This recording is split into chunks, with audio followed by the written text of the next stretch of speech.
نحمده ونصلي على رسوله الكريم. أعوذ بالله من الشيطان الرجيم.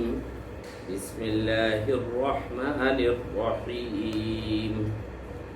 قد خسر الذين كذبوا بلقاء الله حتى إذا جاءتهم الساعة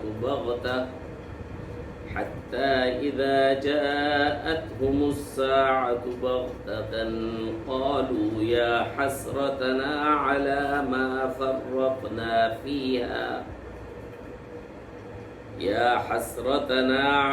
ما فرطنا فيها وهم يحملون أوزارهم على ظهورهم ألا ساء ما يزرون. وما الحياة الدنيا إلا لعب ولهو وللدار الآخرة خير للذين يتقون أفلا تعقلون. قد نعلم إنه ليحزنك الذي يقولون فإنهم لا يكذبونك ولكن الظالمين بآيات الله يجحدون. ولقد كذبت رسل من قبلك فصبروا على ما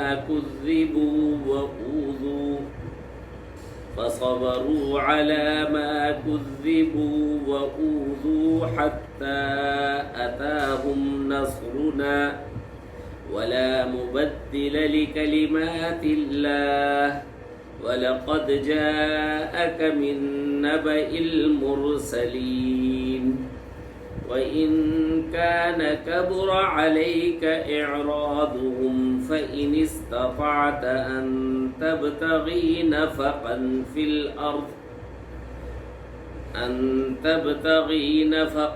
في الأرض أو سلما في السماء فتأتيهم بآية ولو شاء الله لجمعهم على الهدى فلا تكونن من الجاهلين. إنما يستجيب الذين يسمعون والموتى يبعثهم الله ثم إليه يرجعون. وقالوا لولا نزل عليه آية من ربه قل إن الله قادر على أن ينزل آية ولكن أكثرهم لا يعلمون. وما من دابة في الأرض ولا طائر يطير بجناحيه إلا أمم أمثالكم ما فرطنا في الكتاب من شيء ثم إلى ربهم يحشرون. والذين كذبوا بآياتنا صم وبكم في الظلمات من يشاء الله يضلله ومن يشاء يجعله على صراط مستقيم.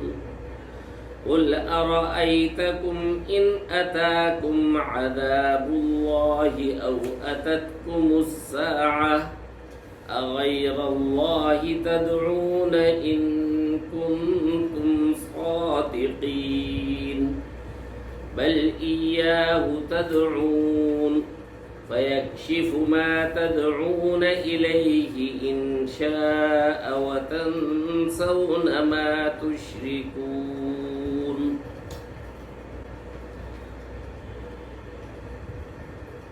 بزرگان محترم، برادران عزیز، اللہ سبحانہ و تعالی نے ارشاد فرمایا حقیقت یہ ہے کہ وہ لوگ بڑے خسارے میں ہیں جنہوں نے اللہ کے سامنے پیش ہونے کو جھٹلایا ہے یہاں تک کہ جب قیامت اچانک ان کے سامنے آ کھڑی ہوگی تو وہ کہیں گے ہائے افسوس، ہم نے اس زندگی کے بارے میں بڑی کوتاہی کی، اور وہ اس وقت اپنی پیٹھوں پر اپنے گناہوں کا بوجھ لادے ہوئے ہوں گے۔ سنو، بہت ہی برا ہے وہ بوجھ جو یہ لوگ اٹھائیں گے، اور یہ دنیا کی زندگی ایک کھیل تماشے کے سوا کچھ نہیں۔ یقین جانو کہ جو لوگ تقوی اختیار کرتے ہیں ان کے لیے آخرت والا گھر ہی زیادہ بہتر ہے۔ کیا اتنی سی بات بھی تم نہیں سمجھتے؟ اے رسول، ہمیں خوب معلوم ہے کہ یہ لوگ جو باتیں کرتے ہیں ان سے تمہیں رنج ہوتا ہے، کیونکہ یہ دراصل تمہیں جھوٹا قرار نہیں دے رہے بلکہ یہ ظالم اللہ کی آیتوں کا انکار کرتے ہیں۔ حقیقت یہ ہے کہ آپ سے پہلے بھی بہت سے رسولوں کو جھٹلایا گیا، پھر جس طرح انہیں جھٹلایا گیا اور تکلیفیں دی گئیں، اس سب پر انہوں نے صبر کیا، یہاں تک کہ ہماری مدد ان کو پہنچ گئی، اور کوئی نہیں ہے جو اللہ کے فیصلوں کو بدل سکے۔ اور پچھلے رسولوں کے کچھ واقعات تو آپ تک پہنچ ہی چکے ہیں، اور اگر ان لوگوں کا اعراض کرنا، ان لوگوں کا روگردانی کرنا، ان لوگوں کا آپ کی دعوت سے منہ موڑے رہنا آپ کو بہت بھاری معلوم ہو رہا ہے، تو ایسا کر لیجئے اگر آپ کر سکتے ہو کہ زمین کے اندر جانے کے لیے کوئی سرنگ یا آسمان میں چڑھنے کے لیے کوئی سیڑھی بنا لے، اور ان کے پاس ان کا یہ منہ مانگا معجزہ لے آئیں۔ اگر اللہ چاہتا تو ان سب کو ہدایت پر جمع کر دیتا، لہٰذا آپ ہرگز نادانوں میں شامل نہ ہو۔ بات تو وہی لوگ مان سکتے ہیں جو حق کے طالب ہو کر سنیں، اور جہاں تک مردوں کا تعلق ہے ان کو تو اللہ ہی قبروں سے اٹھائے گا، پھر یہ سب اسی کی طرف لوٹائے جائیں گے۔ یہ لوگ کہتے ہیں کہ اگر یہ نبی ہیں تو ان پر ان کے پروردگار کی جانب سے کوئی نشانی کیوں نہیں اتاری گئی؟ کہہ دیجئے کہ اللہ بے شک اس بات پر قادر ہے کہ کوئی نشانی نازل کر دے، لیکن اکثر لوگ پھر اس کا انجام نہیں جانتے۔ اور زمین میں جتنے جانور چلتے ہیں اور جتنے پرندے اپنے پروں سے اڑتے ہیں وہ سب مخلوقات کی تمہاری ہی جیسی اصناف ہیں، اور ہم نے لوح محفوظ میں کسی چیز کو بھی چھوڑا ہوا نہیں ہے۔ پھر ان سب کو ان کے پروردگار کے حضور جمع کیا جائے گا، اور جن لوگوں نے ہماری آیات کو جھٹلایا ہے وہ اندھیروں میں بھٹکتے بھٹکتے بہرے اور گونگے ہو چکے ہیں۔ اللہ جس کو چاہتا ہے اس کی ہٹ دھرمی اور اس کے ضد اور عناد کی وجہ سے گمراہی میں ڈال دیتا ہے، اور جسے چاہتا ہے صراط مستقیم پر لگا دیتا ہے۔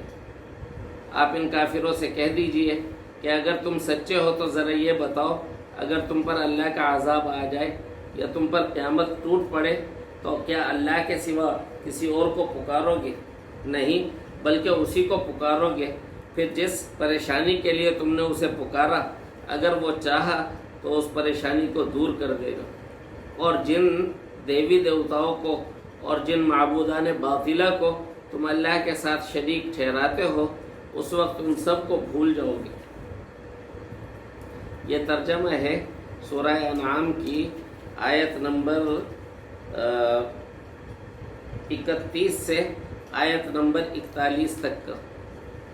ان میں سے جو پہلی دو آیتیں ہیں اگرچہ ان کا ترجمہ ہم کل بھی پڑھ چکے تھے، لیکن بات کچھ ادھوری رہ گئی تھی، تو آج میں نے ان دو آیتوں کو دوبارہ تلاوت کیا ہے اور ان کا ترجمہ ذکر کیا ہے۔ پہلی آیت میں اللہ سبحانہ و تعالی نے ارشاد فرمایا کہ جو لوگ آج اللہ کے سامنے پیش ہونے کا اور قیامت کی پیشی کا انکار کر رہے ہیں بڑے خسارے میں ہیں۔ یہ اسی طرح دھوکے میں پڑے رہیں گے اور اسی طرح قیامت کا اور آخرت کی زندگی کا انکار کرتے رہیں گے، یہاں تک کہ جب اچانک ان کی قیامت ان کے اوپر آ پڑے گی۔ ایک تو اجتماعی قیامت ہے اور ایک ہر شخص کی اپنی قیامت ہے، موت اچانک آ جائے گی، اس لیے کہ جو منکر ہوتا ہے وہ دھوکے میں پڑا رہتا ہے، اور جب اس کا آخری وقت آتا ہے تو اس کو یوں لگتا ہے کہ اچانک آ گیا۔ قالوا یا حسرتنا علی ما فرطنا فیہا، تب یہ کہیں گے کہ ہائے افسوس ہم نے اس زندگی کے متعلق بڑی کوتاہی کی۔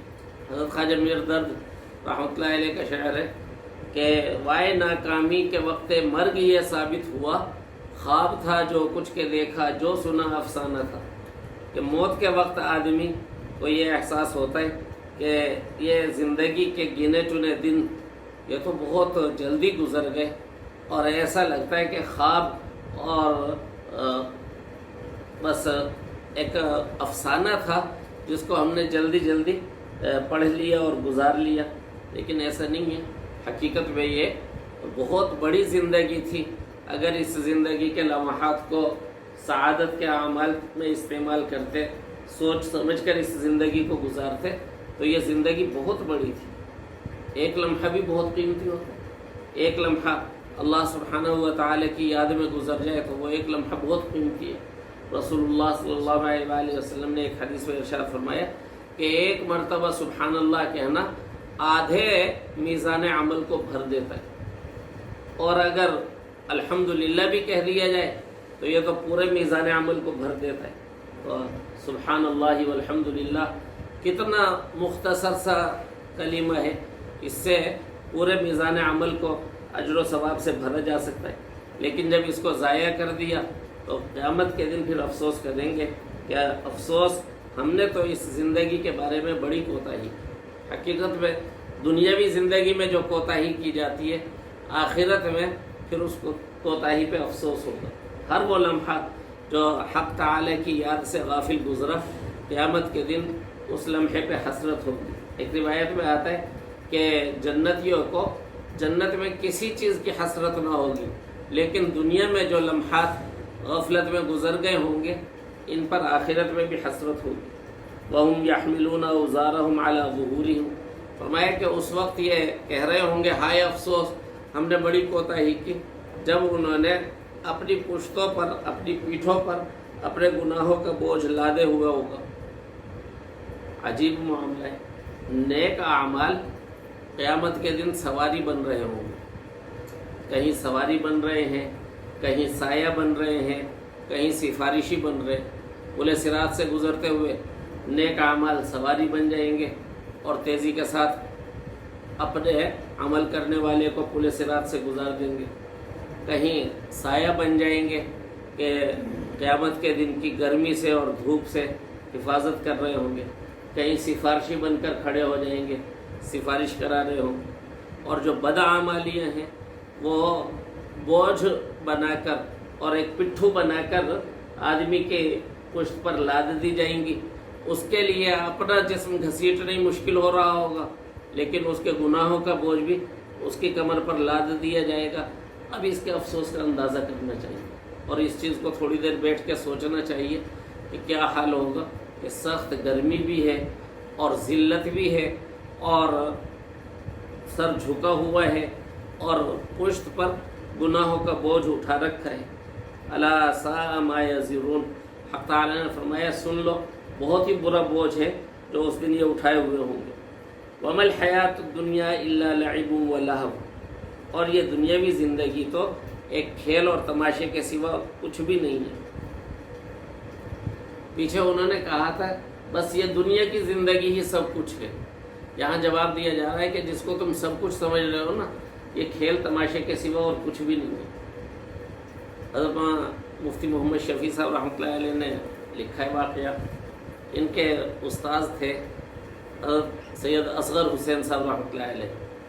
تو حضرت سید صاحب نے ایک مرتبہ مفتی شفیع صاحب رحمہ اللہ سے فرمایا کہ بھئی آج عجیب واقعہ ہوا کہ ہم جنگل میں گئے، تو جنگل میں وہ جو کچرا اٹھانے والے ہوتے ہیں ان کی 2 بچیاں جنگل میں گوبر جمع کر رہی تھیں، جانوروں کو چرانے کے لیے جنگل لے جایا کرتے تھے، تو پھر وہاں سے وہ گوبر جمع کر رہی تھی، اور اس جمع کرنے میں 2 بچیوں کا جھگڑا ہو گیا، کہ تم نے میرے حصے کا گوبر اٹھا لیا ہے، اور اس پر وہ ایک دوسرے سے الجھ گئیں، اس نے اس کے بال پکڑ لیے، اس نے اس کے بال پکڑ لیے۔ تو سید صاحب نے آگے بڑھ کر انہیں چھڑایا اور ان کا غصہ ٹھنڈا کیا۔ حضرت نے فرمایا کہ میں ہنس رہا تھا کہ دیکھو ذرا ان کی لڑائی کس چیز پہ ہو رہی ہے، کہ کس نے گوبر زیادہ جمع کر لیا ہے اور کس نے دوسرے کے حصے کا گوبر اپنے تھیلے میں ڈال لیا، اس پہ لڑائی کر رہے ہیں۔ تو فرمایا کہ تھوڑا غور کیا تو اندازہ ہوا کہ ہم سب ان بچیوں جتنے ہی عقل مند ہیں، جتنے عقل مند وہ تھی کہ گوبر پہ لڑ رہی۔ قیامت کے دن جب آدمی اپنی دنیا کی زندگی کے بارے میں سوچے گا تو اسے یہی لگے گا کہ میں کس چیز پہ جھگڑتا رہا، کیا وہ چیزیں جن پر میں جھگڑ رہا تھا کہ مجھے اچھی گاڑی مل جائے، مجھے اچھا مکان حاصل ہو جائے، میری یہ خواہش پوری ہو جائے، یہ خواہش پوری ہو جائے، اس کی کوئی حقیقت تھی؟ جب قیامت اچانک سامنے آ کھڑی ہوگی اس وقت احساس ہوگا، اور اس وقت وہ ہائے افسوس اور واویلا کرے گا، اور اس وقت ان کے سامنے یہ حقیقت آئے گی کہ جس زندگی کو سب کچھ سمجھے ہوئے تھے وہ زندگی تو کھیل اور تماشے کے سوا اور کچھ بھی نہیں تھی، بس وہی لمحے کام کے تھے جو حق تعالی کی یاد میں گزر گئے۔ افلا تعقلون، فرمایا غلط دار الآخرۃ خیر للذین یتقون، یقیناً آخرت کا گھر ان لوگوں کے لیے کہیں زیادہ بہتر ہے جو تقوی اختیار کرتے ہیں۔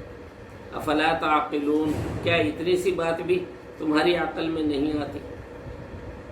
اس کے بعد اگلی آیت کا ایک پس منظر ہے۔ ابو جہل نے نبی کریم صلی اللہ علیہ وآلہ وسلم سے براہ راست بھی کہا تھا، اور ایک اور سردار اخنس بن شریق نے اس سے سوال کیا تھا کہ تم بڑے عقل مند آدمی ہو، ذرا یہ بتلاؤ کہ کیا تم محمد کو جھوٹا سمجھتے ہو؟ تو ابو جہل نے اس کا جواب دیا کہ نہیں، ہم محمد کو جھوٹا نہیں سمجھتے، اور خود حضور سے بھی اس نے براہ راست کہا تھا کہ ہم آپ کو جھوٹا نہیں سمجھتے، لیکن جو کچھ آپ لے کر آئے ہیں، جو کتاب آپ پر نازل ہوئی ہے، جس نبوت کی آپ بات کرتے ہیں، ہم اس کی تصدیق نہیں کرتے۔ آپ کو ہم جھوٹا نہیں کہتے، لیکن جو کتاب آپ لے کر آئے ہیں اس کی تصدیق نہیں کرتے۔ تو رسول اللہ صلی اللہ علیہ وآلہ وسلم کو اس کی اس بات سے رنج ہوا کہ میری تکذیب نہیں کر رہے، مجھے نہیں جھٹلا رہے، لیکن میری لائی ہوئی کتاب کو جھٹلا رہے ہیں، میری نبوت کو جھٹلا رہے ہیں۔ تو رسول اللہ صلی اللہ علیہ وآلہ وسلم کا معاملہ یہ تھا کہ آپ صلی اللہ علیہ وآلہ وسلم کو اپنی ذات کی پرواہ نہ ہوتی تھی، لیکن ہدایت کی اور نبوت اور رسالت کی اور اللہ سبحانہ و تعالی کی وحی کی حضور صلی اللہ علیہ وآلہ وسلم کے قلب اطہر میں بڑی عظمت تھی۔ تو یہ بات اور زیادہ دکھ دیتی تھی کہ مجھے نہیں جھٹلاتے، لیکن میری لائی ہوئی ہدایت کو جھٹلاتے ہیں۔ تو فرمایا قد نعلم انہ لیحزنک الذی یقولون، اے محبوب ہمیں معلوم ہے کہ یہ جو کچھ کہتے ہیں آپ کو ان کی بات سے رنج ہوتا ہے۔ فإنہم لا یکذبونک، کیونکہ یہ دراصل آپ کو نہیں جھٹلا رہے، ولکن الظالمین بآیات اللہ یجحدون، لیکن یہ ظالم اللہ کی آیات کا انکار کرتے ہیں۔ آپ کو نہیں جھٹلا رہے لیکن اللہ کی آیات کا انکار کر رہے ہیں، یہ چیز آپ کو تکلیف دیتی۔ اور ظالمین کا لفظ یہاں بول کر اس بات کو واضح کر دیا کہ جو اللہ کی ہدایت کو جھٹلائے ظالم ہے۔ جس طرح کسی مخلوق کا حق ادا نہ کرنا ظلم ہے، تو خالق تبارک و تعالی کی ہدایت کو جھٹلا دینا اور اللہ سبحانہ و تعالی کا حق ادا نہ کرنا یہ بہت بڑا ظلم ہے۔ پھر آگے رسول اللہ صلی اللہ علیہ وآلہ وسلم کو دو طرح تسلی دی گئی ہے۔ دیکھیے، اگر کسی سادہ دل پاک دل شخص کا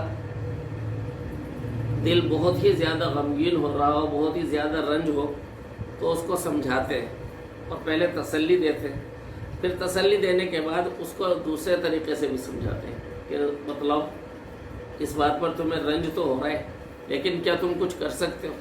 جیسے کسی